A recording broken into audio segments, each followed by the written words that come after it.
di maaaring iwan. Wala na makakapigil kahit na bagyo man. Paano kung ikaw na mismo kusang lilisan? Paano ba?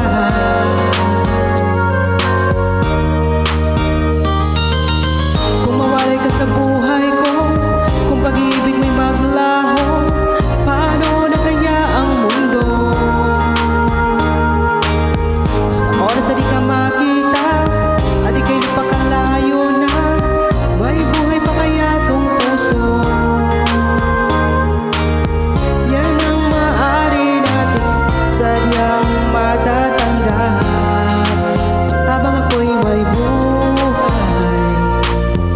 Mahal na mahal kita, higit pa sa iniisip mo. Thank you so much, Mama.